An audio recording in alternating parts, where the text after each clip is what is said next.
Expand your vocabulary with our Core 2000 Words ebook. It's free and packed with essential expressions that you'll use on a daily basis. Start building your vocabulary today. Click the link in the description below to download your free Bulgarian ebook before it's gone.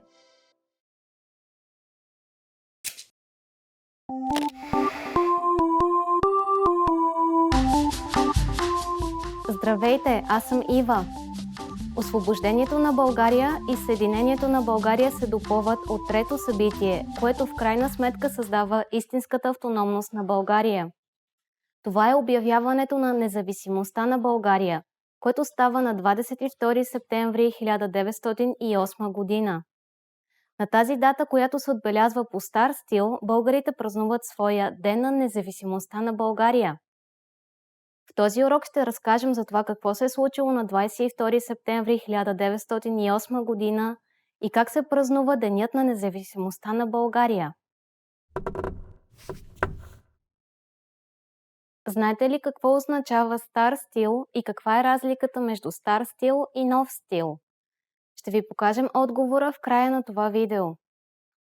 На 22 септември 1908 година тогавашният княз на България Фердинанд I подписва така нареченият манифест към българския народ, в който той обявява, че България става свободна и независима държава. Така той става цар на България, а от трибутарно княжество България се превръща в независимо царство. Независимото българско царство обаче е признато от великите сили чак през 1909 година. Независимостта на България е провъзгласена с манифеста в църквата Свети 40 мъченици в старопрестолния град Търново.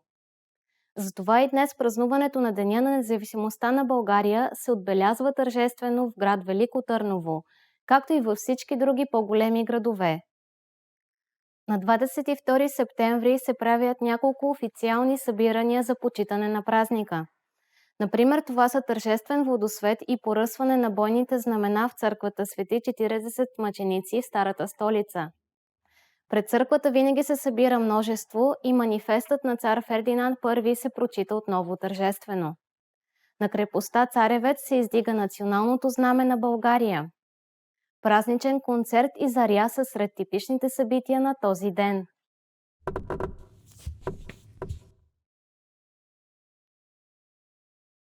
Велико Търново е бил столица на България от 1185 година до 1393 година. Градът е разположен на 4 хълма. Той е популярен и с аудиовизуалният спектакъл «Звук и светлина», разказващ за важни моменти от българската история. И сега ще ви дадем отговора на загадката от по-рано. Знаете ли какво означава стар стил и каква е разликата между стар стил и нов стил? Причината за два стила в датирането е в преминаването от юлиански към григориански календар. Събитията по стар стил са според юлианския календар. За смятане на датата в григорианския календар се прибавят определен брой дни. Как беше този урок? Научихте ли нещо интересно? А вие празнувате ли Ден на независимостта? Ако отговорът е да, то кога се пада той? Оставете коментар за нас на bulgarianpod101.com.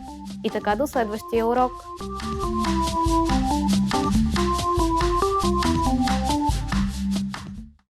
Hey everyone, welcome to the Monthly Review, the monthly show on language learning,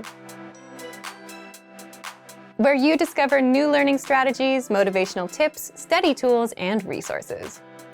By the way, all the lessons and bonuses you're about to see can be downloaded for free on our website. So click the link in the description right now to sign up for your free lifetime account.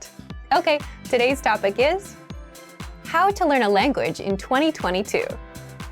If you're planning to learn a language in 2022, then this episode is for you, especially if you want to finally succeed with your New Year's resolution, instead of failing or giving up in the next week or two. That's why today you'll discover 1. The 4 critical steps you need to take when learning a new language, and 2. How to set goals and New Year's resolutions that won't fail you in 2022. But first, if you're looking for some free language resources and downloads, here are this month's new lessons and resources. Be sure to download these now before we take them down in a few days. First, the Using Opposites Conversation Cheat Sheet. With this new cheat sheet, you'll learn common opposite adjectives like near and far, hot and cold, and grammar rules on how to use these words in a sentence. Second, the How to Say Goodbye PDF Writing Workbook. With this printable PDF, you'll pick up some common parting greetings and be able to practice writing them out. Third, can you talk about cars in your target language? Learn how to say words like tire, windshield, headlights, and more with this quick vocab bonus. Fourth, must know words and phrases for public transportation. Learn how to say ticket, bus, train, and much more with this quick 1-minute lesson. Fifth, the 10 habits of highly effective language learners. Wondering which habits will help you succeed with language learning? Then check out this free lesson. To get your free resources, click the link in the description below right now. They're yours to keep forever. Okay, let's jump into today's topic. How to learn a language in 2022. Part 1.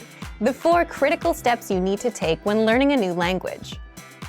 Every time you start a new language, you should start with 1. Goals, 2. Anchor points, 3. Grammar, 4. Reading.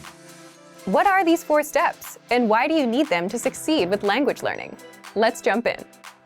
The first one is goals. Everything starts with a goal, but your goal itself can also lead you to failure if you don't set it the right way. So more specifically, you need to set small, measurable monthly goals instead of just, I want to learn a language and be fluent this year. We'll cover goals in the second part of this episode, so stay tuned. After goals, the second step is setting anchor points. What are anchor points? Imagine a small ship in the middle of a big lake.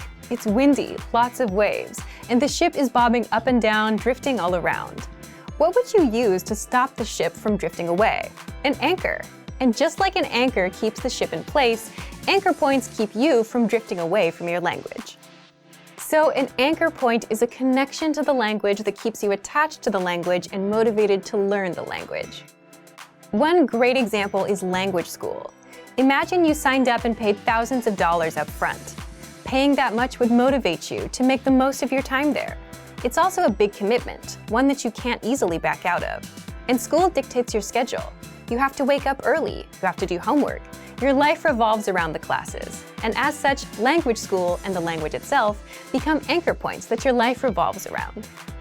Anchor points can also be family or a partner that speaks the language you're learning. You're around them, you're exposed to the language, so your motivation to learn gets a bit stronger. Buying a language learning program or textbook are also examples of good anchor points. You invested your hard-earned money, which means you're serious about learning. Plus, you want to make sure your investment doesn't go to waste, so you're more motivated. If you're wondering if you have any anchor points, you already have at least one. You're watching our lessons on YouTube. But the more anchor points you have, the stronger your motivation will be. So if you're into music or TV shows in your target language, those can serve as anchor points too. These are things that connect you to the language and add a bit of motivation to learn more, or at the very least, understand what you're watching or listening to. We covered goals and anchor points. What's next? The third step is you must have a good grasp of grammar of your native language. Now, you might wonder, if you're learning a new language, why focus on your native language? Well, as native speakers, the problem is we know what good grammar sounds like, but we can't explain how or why our language works the way it works. So if you don't have a good grasp of grammar, the backbone or the rules of a language, then you'll have a tough time learning a new language. You'll jump in and start learning words and phrases, but you'll never learn how to put them together and make sentences. That's a common problem beginners have.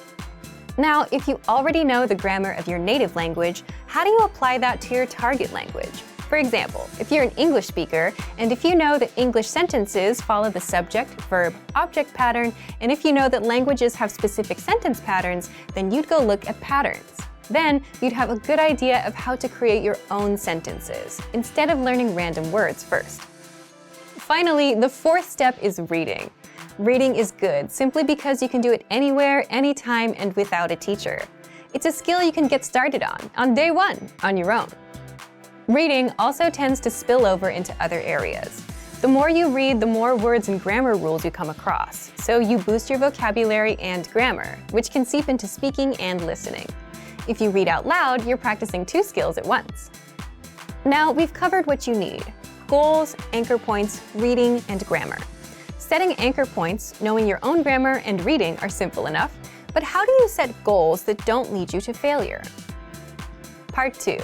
How to set goals and New Year's resolutions that won't fail you in 2022.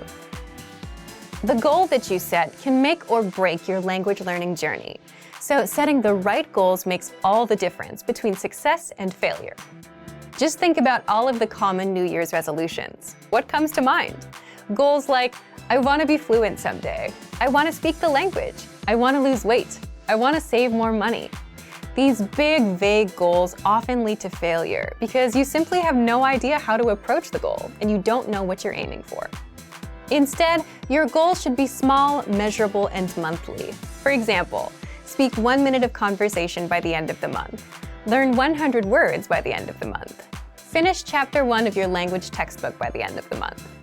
If you're using our program, finish 20 audio lessons by the end of the month. All of these are small and specific. 1 minute, 100 words, 1 chapter, 20 audio lessons. This means that they're easy to reach, unlike something vague like fluency. They're also measurable. You know when you reach 1 minute. You can check if you know all 100 words or if you finished all 20 lessons. If you aim for fluency, you won't know when you hit it. It's too vague and too big of a goal, and it may take years to hit. Finally, all of these goals have a deadline, the end of the month. That would mean January 31st of this year. Deadlines give you a clear date to aim for, and without one, you'll forever be floating around without much progress. So set a deadline for the end of every month. So now that you know how to set small, measurable monthly goals, leave us a comment. What's your small, measurable monthly goal, and what's the deadline? So thank you for watching this episode of Monthly Review. If you enjoyed these tips, hit the like button, share the video with anyone who's trying to learn a language, and subscribe to our channel. We release new videos every week. And if you're ready to finally learn language the fast, fun, and easy way and start speaking from your very first lesson, get our complete learning program. Sign up for your free lifetime account right now. Click the link in the description. See you next time. Bye!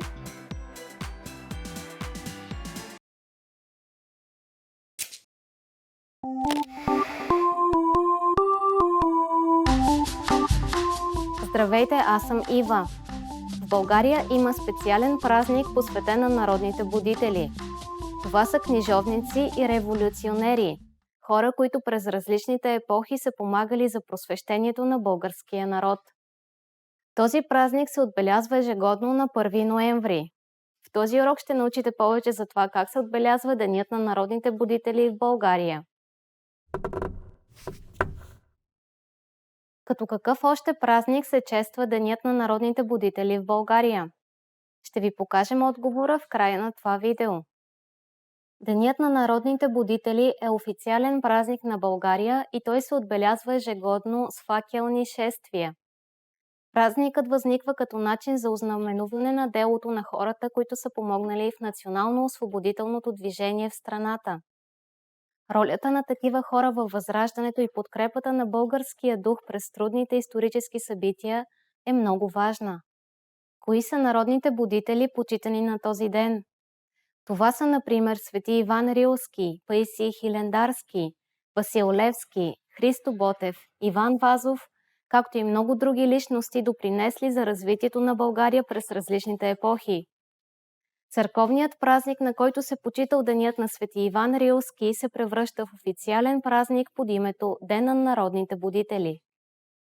През 1945 година комунистическият режим в България отменя честването на празника, защото той е в противоречие с пропагандата и цензурата, наложени по това време. Въпреки това той е честван неофициално и през 1992 година той отново става официален празник. А от 2002 година насам на този ден се издига националното знаме пред президентството и се извършва смяна на караула, както при други големи празници.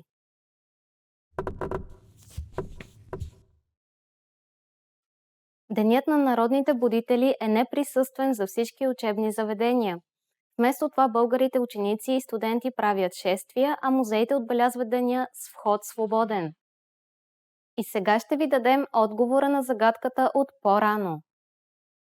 Като какъв още празник се чества Денят на народните будители в България? От 1991 година 1 ноември се смята и празнува и като Ден на българската наука и Ден на българската журналистика. На този ден Съюзът на българските журналисти раздава своите годишни награди. Как беше този урок? Научихте ли нещо интересно? Има ли подобен празник и у вас? Оставете коментар за нас на bulgarianpod101.com. И така до следващия урок!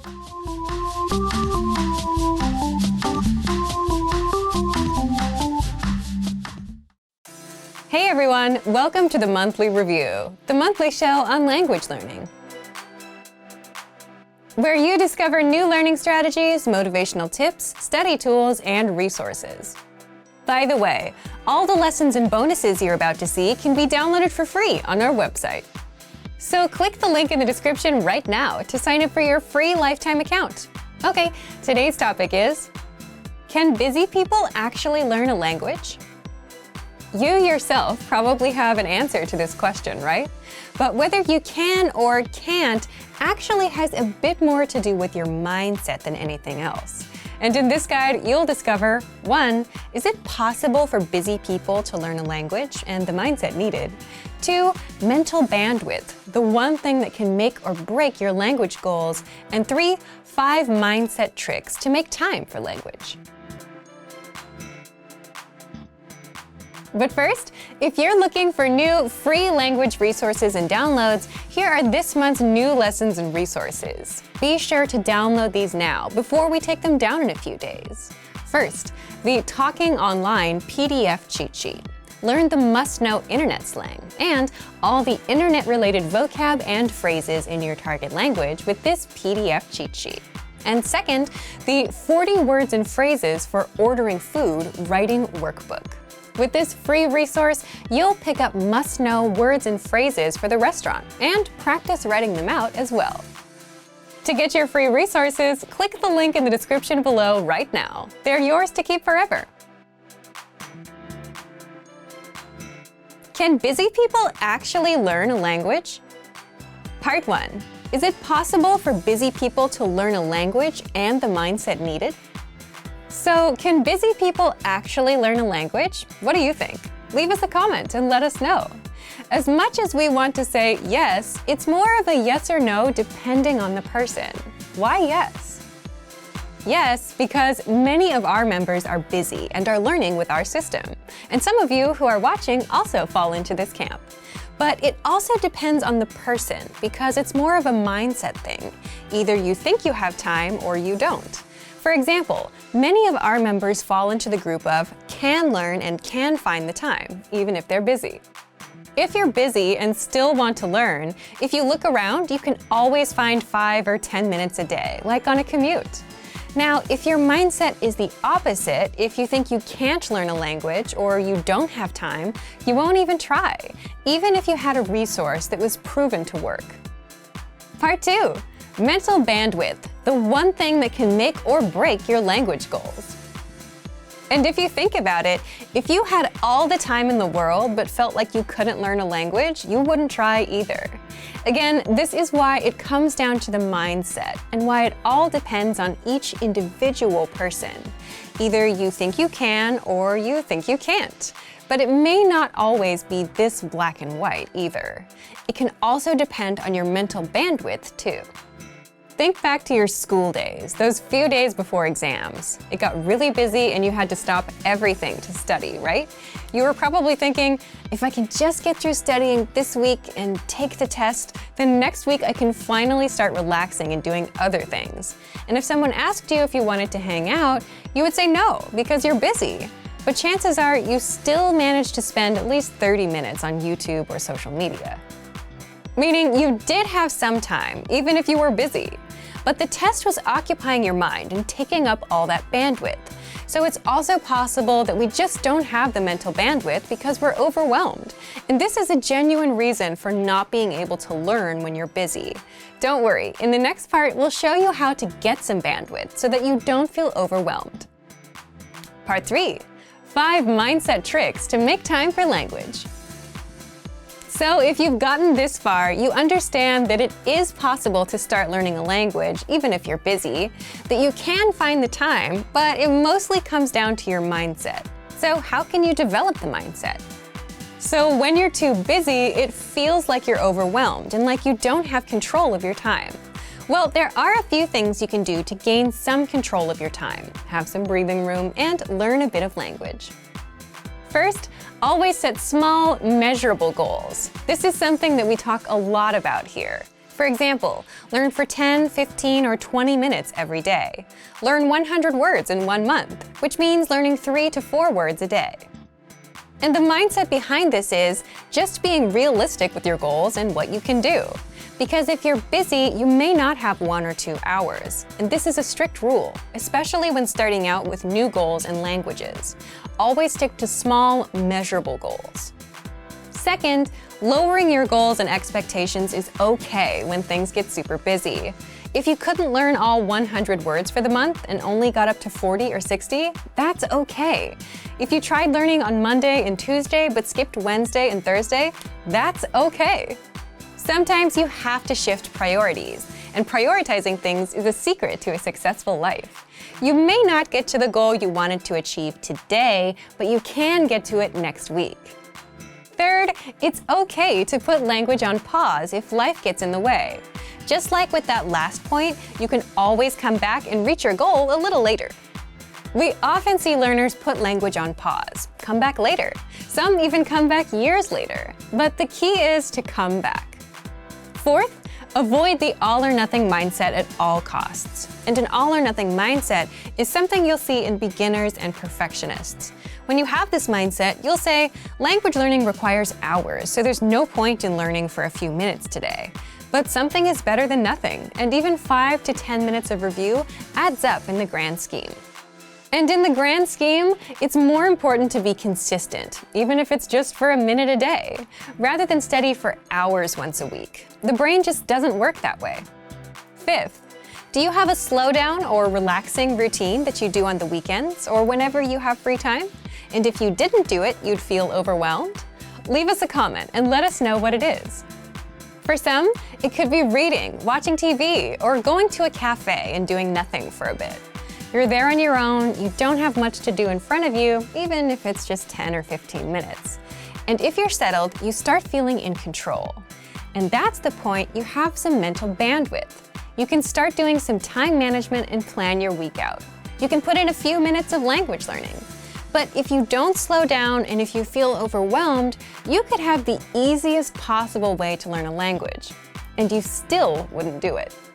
So, back to you. If you were busy, do you think you'd be able to learn a language? Leave us a comment. So, thank you for watching this episode of Monthly Review. Do you record yourself speaking your target language? If you enjoyed these tips, hit the like button, share the video with anyone who's trying to learn a language, and subscribe to our channel. We release new videos every week.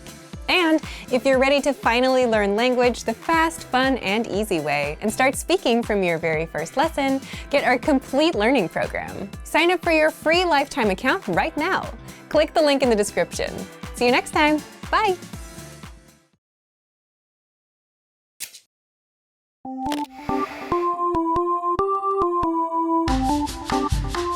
Здравейте, аз съм Ива.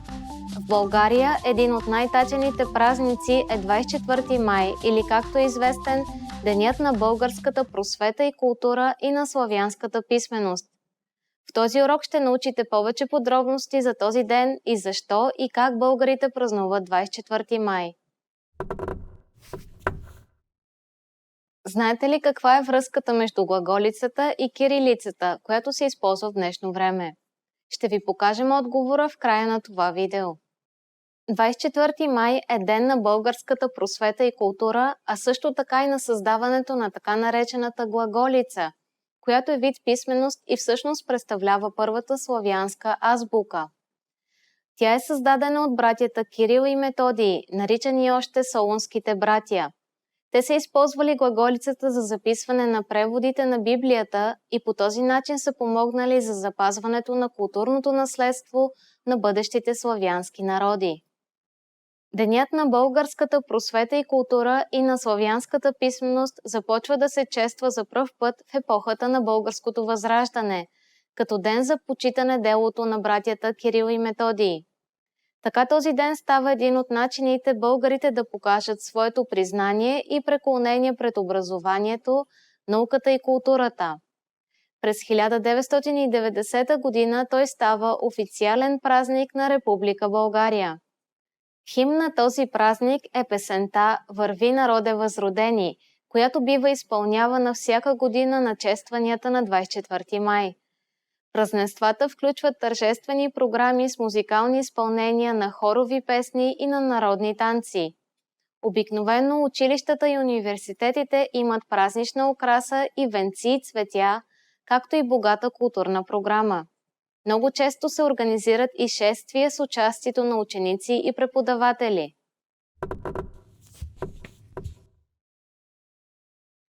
Песента «Върви, народе възродени» е стихотворение, написано от поета Стоян Михайловски, което вдъхновява композитора Панайот Пипков за музиката към текста. Българите обичат да проверяват дали другите знаят текста и автора на песента. И сега ще ви дадем отговора на загадката от по-рано. Знаете ли каква е връзката между глаголицата и кирилицата, която се използва в днешно време? Светите братя Кирил и Методий създават глаголицата. Кирилицата се появява в България в края на 9 век. През 10 и 11 век кирилицата се употребявала наред с глаголицата, но през 12 век постепенно започва да я измества. Как беше този урок? Научихте ли нещо интересно? А вие празнувате ли подобен ден на културата и науката? Оставете коментар за нас на bulgarianpod101.com. И така до следващия урок!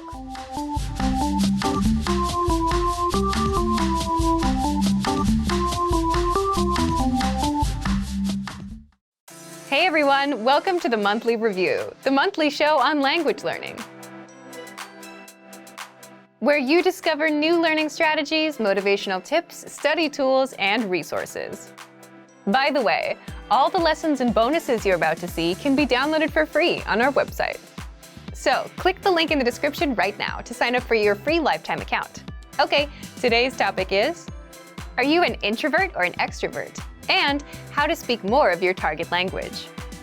Since you're learning the language, then you're very much aware of the importance of speaking, which can be easy if you're an extrovert or hard if you're an introvert. So, how can you speak more if you're on the shy side? Keep watching this month's episode. You'll discover who learns faster, extroverts or introverts, why learning a language can help you become more extroverted, and 5 ways to speak more, even if you're an introvert. But first, if you're looking for new free language resources and downloads, here are this month's new lessons and resources. Be sure to download these now before we take them down in a few days. First, the Sport and Exercise Conversation Cheat Sheet. Want to talk about fitness in your target language? You'll learn over 50 words and phrases for sports and exercise with this brand new cheat sheet. Second, the 40 words and phrases for ordering food writing workbook. With this free resource, you'll pick up must-know words and phrases for the restaurant and practice writing them out as well. Third, the top 12 April Fool's phrases. Want to be able to say some outrageous phrases in your target language for April Fool's Day? Then you'll want this April Fool's phrase list. Fourth, can you talk about your bones in your target language? Learn how to say words like skull, ribs, spine, and much more with this quick vocab bonus. Fifth, 20 must-know jewelry vocabulary. Do you know how to say earrings or necklace in your target language? If you don't, then this vocab lesson is for you. To get your free resources, click the link in the description below right now. They're yours to keep forever. Okay, let's jump into today's topic. Are you an introvert or an extrovert? And how to speak more of your target language. Part 1. Do extroverts or introverts learn languages faster? If you've ever wondered whether introverts or extroverts learn the language faster, there have been studies done on this. And as you'd expect, extroverts do have an advantage when it comes to speaking and overall conversational skills. Of course, these studies didn't take into account mistakes you may make, such as grammar, vocab, etc. And introverts? Introverts tend to observe and listen more and tend to be better listeners. Do you agree with these findings? Leave a comment. So the key takeaway is they each have their own advantages. One has something that the other lacks. And that makes sense, doesn't it? If you speak less, your speaking skills will be weaker.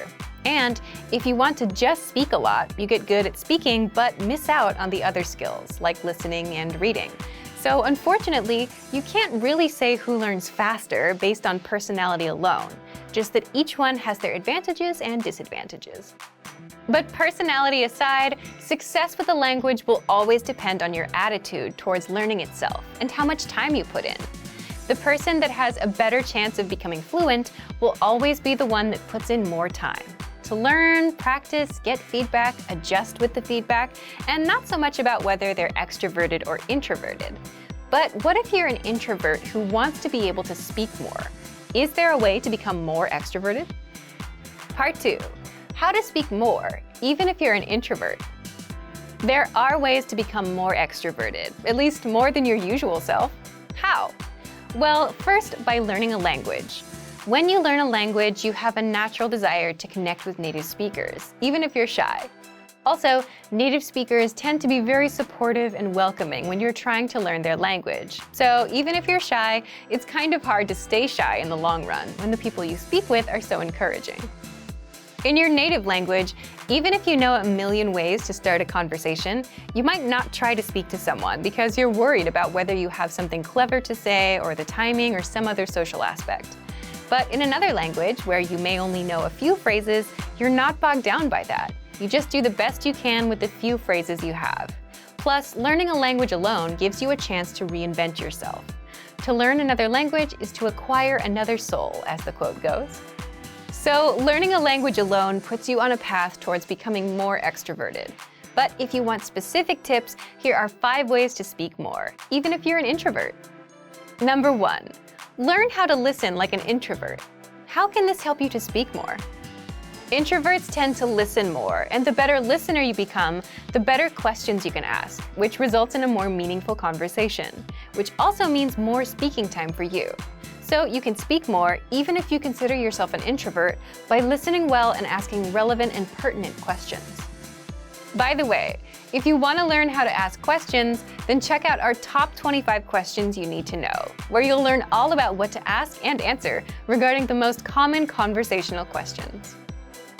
Number 2, increase speaking time and confidence through experience. Simply put, the more experiences you have in life or experience with certain topics, the more knowledgeable you become. And as your life or work experiences grow, so will your audience. You'll find people coming to you to talk to you. It could be about business, travel, or just your own life stories. If a conversation is about France, and if you've been to France, the conversation will gravitate towards you. Having all that experience makes things easy for you as an introvert. People will come to you, so you don't have to find them. For a language learner, the tricks are to 1. Be knowledgeable about something, and 2. Be able to talk about your experience in the target language. Number 3. Find the right audience. Imagine talking to someone that's not interested in learning languages. They'll give you 100 reasons why they can't learn, never reasons why it might work out for them, right? But when you're talking to an audience that's interested in languages, then you can have a conversation that could go on for hours. So find the right audience to share with. With language learning, it means you need to find native speakers that share the same hobbies or interests as you. Number 4, talk about what you know best. The introvert-extrovert dynamic also depends on how much you know about a topic and what you're most comfortable with. There are topics you may not know enough about, so you won't talk as much. But even the biggest introvert can become a confident speaker once you touch upon a topic they know well. That's where they shine. So if your goal is to be more extroverted, then focus on the things you know about. Or you can always gain experience in topics you don't know much about so you can speak more. Number 5, create opportunities to speak. How? Well, it's hard to stop a stranger and start talking with them without any context, right? But what if you need help finding something at a store, or have a question about a dish at a restaurant? Then it's much easier since you're there with a purpose. So you can create these opportunities by going to a restaurant from the country that speaks your target language and speaking with the staff, or asking a taxi driver a question, or asking staff at an information booth a question. So to recap, if you want to speak more, even if you're an introvert, 1. Listen like an introvert. 2. Increase speaking time and confidence through experience. 3. Find the right audience. 4. Talk about what you know best. And 5. Create opportunities to speak. So thank you for watching this episode of Monthly Review. Next time, we'll talk about how tipping points will bring you closer to your language goals. If you enjoyed these tips, hit the like button, share the video with anyone who's trying to learn a language, and subscribe to our channel. We release new videos every week. And if you're ready to finally learn language the fast, fun, and easy way and start speaking from your very first lesson, get our complete learning program. Sign up for your free lifetime account right now. Click the link in the description. See you next time. Bye!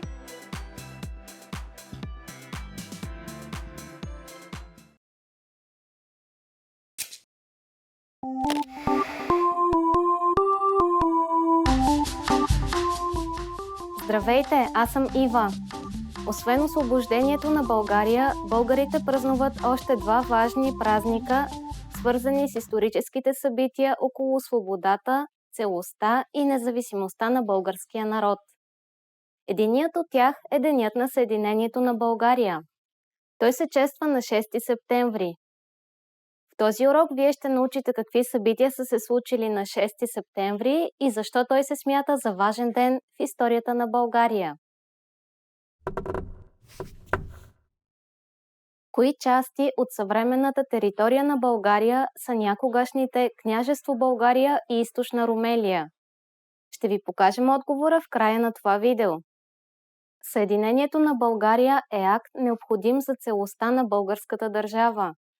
Берлинският договор от 1878 година постановява разделението на България на Княжество България и Източна Румелия. По този начин договорът фактически разкъсва националното единство на българския народ. Българите обаче не се примиряват с това разделение и започват действия за присъединяването на Източна Румелия, която според договора е автономна провинция под властта на Османската империя, към Княжество България. Съединението на България е ръководено от така нареченият Български таен централен революционен комитет или съкратено БТЦРК. Определени градове в Източна Румелия се вдигат на бунт и това води до военен преврат на 6 септември 1885 година. Този преврат получава подкрепа от княз Александър I, първият български княз след освобождението на България. Така съединението се осъществява на тази дата, но получава международно признание месеци по-късно. Днес то се празнува с различни събития в столицата и в Пловдив, главен град в историческите събития около съединението, както и в други градове като Варна, Бургас, Велико Търново, Кюстендил, Сливен, Видин и така нататък. В София пред мавзолея костница на княз Александър I Батенберг на булевард Васил Левски се произнасят слова по случай празника. Както при празнуването на освобождението на България, на този ден се извършва и тържествена смяна на почетния гвардейски караул пред сградата на президентството.